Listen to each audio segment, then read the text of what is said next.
The newest price hikes implemented by the Nigerian National Petroleum Company's retail management range from 855 naira, that's per litre for PMS, to 897 naira, in some cases above 900 naira, depending on your location.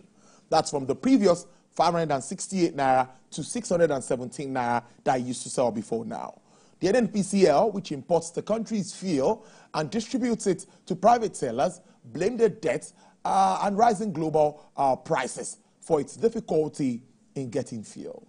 Many people have been left stranded with long queues at petrol stations nationwide.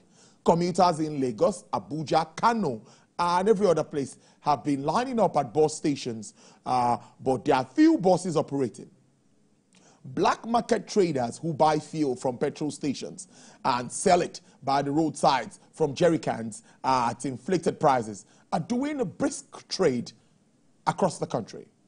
Now, where there is significant less traffic than usual, of course. But let's talk more about this development. And it's happening at the same time when Dangote Refinery is set to roll out petrol from their facility. Mr. Ahmed Akombi is a public affairs analyst, legal practitioner, and an investment entrepreneur. Thank you so much. It's the first time on the program. It's good to see you. Thank you, Mr. Tolu. Good to see you as well. Yes, I think we should start with the good news. Yeah. When we heard that on Tuesday, we all talked about it. Oh, finally, Dangote is rolling out PMS. Let me ask you that. How does that come to you and with what is happening at the moment? Well, the advent of the Dangote Refinery is a welcome development. Okay. It's better late than never. True. We've been importing petroleum products for over 30 years now. As far as I'm concerned, that's a monumental embarrassment for a country that produces crude oil to, in turn, import PMS. Yes. For the consumption of its citizens. So it's a welcome development. Well, when it comes to increments in petroleum prices, it's unfortunate that we've been left at the mercy of international suppliers. And we've also largely been left at the mercy of the NNPC, because it is what you're supplied. That's what you sell to people. Exactly. I get your point. Presently, the landing cost for PMS is about 1,200. Correct. So the government is still subsidizing that product. Correct. And I pray that a time won't come, the time will not come that will start buying petroleum products for 1,200, 1,300. What does landing cost entail? It simply entails the cost of the product in itself, yes, the cost of shipping, yes, then the cost of insurance, alongside other ancillary costs. Now, I want to think, because for me, the good news should not just stop at Dangote Refinery has started producing PMS. The good news should be, at what cost is it going to be supplying the PMS to the Nigerian people, the pump price? And in this regard, there's no longer cost of shipment. That has been eliminated. There's no longer cost of international insurance. That has also been eliminated. Then there's no import duty to pay. Yes. I'll recall that when Dangote Refinery started producing diesel, before that time, at the point in time in this country, the cost of diesel rose to about 1,700 naira. True. But when Dangote came on board, it crashed to slightly over, at a point it even came to 900. Yes. So I would want to believe that when Dangote begins to supply his PMS to the public, there should be an effect, a positive effect on the cost of the price of PMS. It should come down, possibly by 20%, 30%, or even less. But we seem to be getting conflicting signals. I watched the interview of the Minister for Petroleum, Senator Henikin Lokpoguri, yesterday, where he said that the pricing for petroleum is left to the forces of demand and supply. Yep. When you juxtapose that with Dangote's interview some days past, when he said, we're waiting for the federal government, for FEC, to determine the cost at which... Exactly. I was going to ask you that. Why does he have to wait for the NNPCL or FEC to... It beats me hollow. I wish I have an answer to that. Because it's a private enterprise. It's a private business. Fine, there are regulatory issues to be considered. Yes. There are regulatory issues to be considered. If the minister is saying on one hand that the government doesn't intervene in line with the Petroleum Act And the supplier is saying that I'm also waiting for the government to decide. Whom do we believe? Exactly. But by and large, I believe that there should be a downward reduce in the price of PMS by the time Dangote comes on board, because that is the only development that will justify the euphoria about his refinery. Yes. So we'll wait till he comes on board before we can say more. The implication of this is really, staying with the pricing thing. Some will talk about the FX aspect of it, because even marketers are not really excited to want to get into the market again at this time. Well, from the Alhaji Dangote's interview that I watched, he said when his products come on board, his PMS comes on board, the demand for Forex will reduce by 40%. If that happens, that is a wonderful development, because that will mean that we'll have more money in our foreign reserves, yes, which will build investor confidence in the international circle. It will also mean, or it should mean, that the price of the dollar against the naira would drop drastically. Yeah. More so when you consider the fact that the arrangement between Dangote and the federal government is a naira-to-naira thing. True. Dangote will be purchasing crude at a naira-denominated value from the federal government. So there will be less demand for the dollar. So we should have more dollars in our coffers for other things, for other domestic or international utilization, basically. Now, there's an area that gives me a lot of concern. Okay. From the news we've been following, it says that NNPC is going to be the sole off-taker from Dangote. Yeah. I wonder why that should be so. Why HPC, over time, seems to have integrity issues. I'm sorry to say that. And there's a lot of apprehension, genuine apprehension, so to speak, about whether it has the capacity and the competence to be the sole off-taker from Dangote Refinery. We've heard stories from NNPC where they will say there's fuel scarcity because of challenge in distribution supply. We don't know what to believe. So if the issue has to do with pricing, then both parties should come out to say clearly.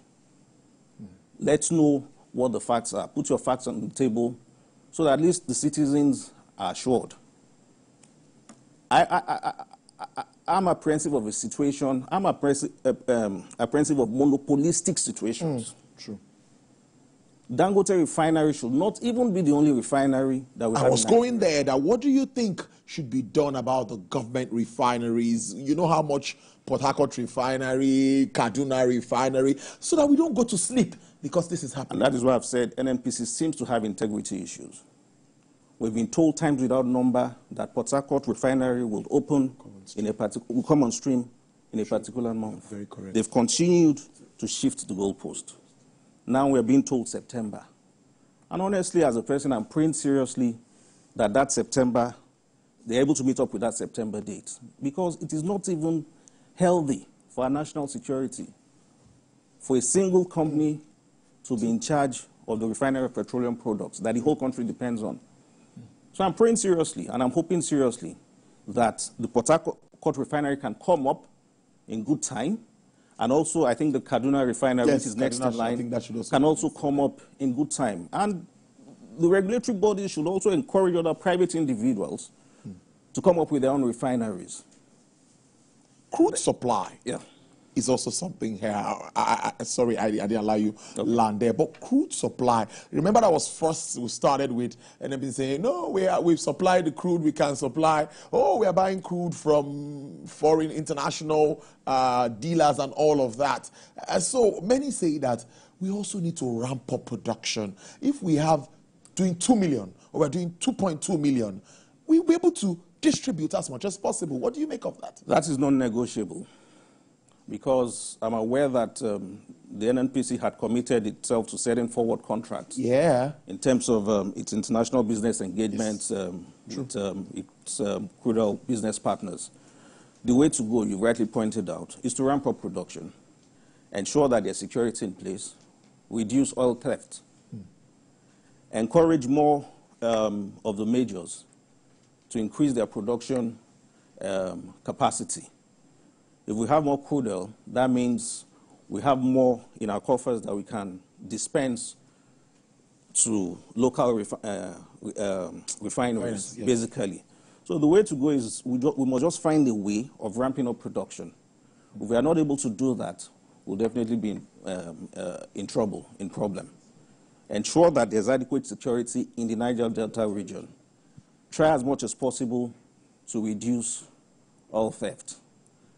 Encourage the oil majors to basically do more in terms of production, so that at least we have more crude in our, if I may use the word, crude oil bank. Yes, sir. Dispense for local refiners, basically. So that's it. About 1,000 naira now per liter. I'm thinking, I saw a video yesterday, someone says, I was able to get fuel 30,000 for 30 liters.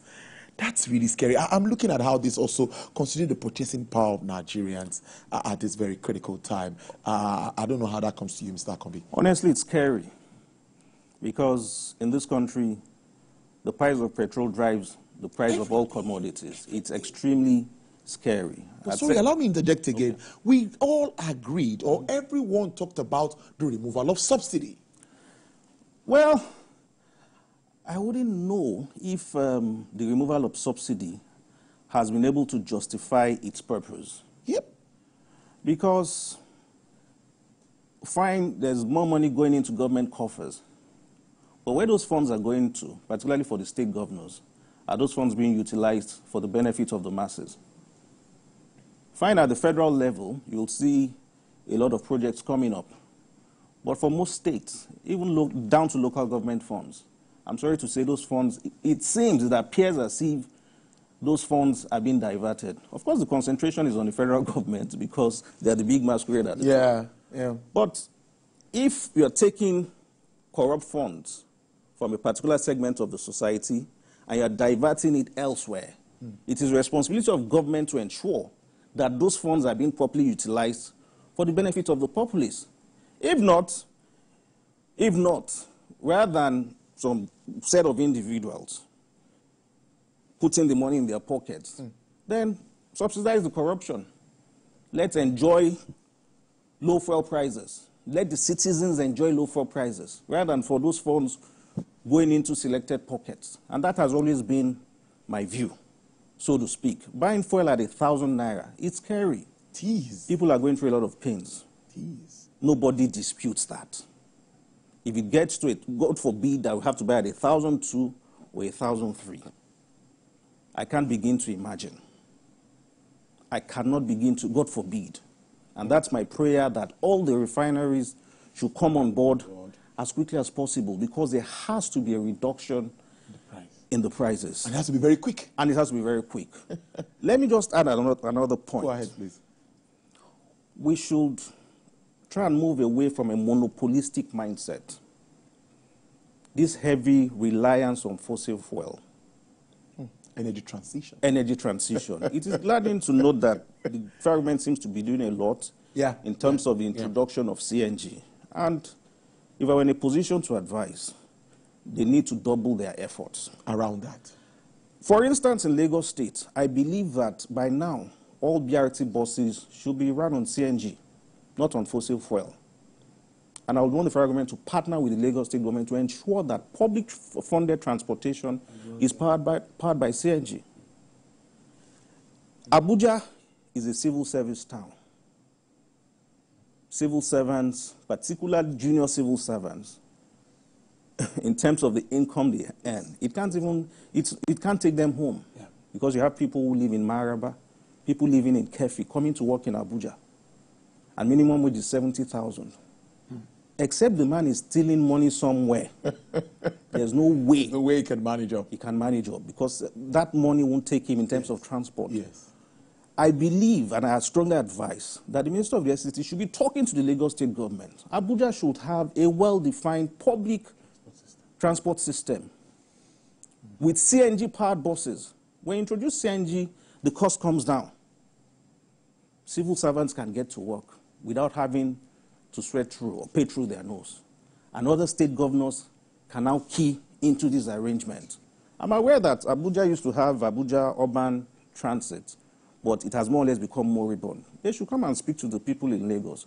Have you been able to do your own? Have you been able to sustain it? So that we can introduce that model. When transportation is cheap, the cost of food items comes down. You should also be talking to road transport workers, particularly those that transport food items from the rural communities to the urban areas, to see how you can introduce buses, lorries, heavy haulage vehicles that are powered by CNG, which will bring down the cost of transportation and ultimately bring down the cost of food as well. My basic economics tells me that the three basic things of life, food, shelter, and clothing, as told by Adam Smith, by the time food is out of the way, other things become less of a problem. If fuel price does not increase, there's no way food can be available at affordable prices. Right now, beans is more expensive than rice. At a point in time, people saw beans as food for the less privileged. But now it's more expensive than rice. And you can't take out the cost of transportation from the resultant increase in prices of agricultural products. So we need to, those in government need to be able to think outside the box to be able to get relief to people out there. Moving on, let's wrap up this conversation now because it's a bit emotional, but really it's something that we just have to face head on. I'm talking about the subsidy removal, the fallout and all of that. What is your outlook for the entire economy considering this challenge? I know, yeah, that's a heavy... It's a heavy one, right? On my part. It's... the prices of commodities are rising by the day. You know, people are finding it difficult to survive by the day.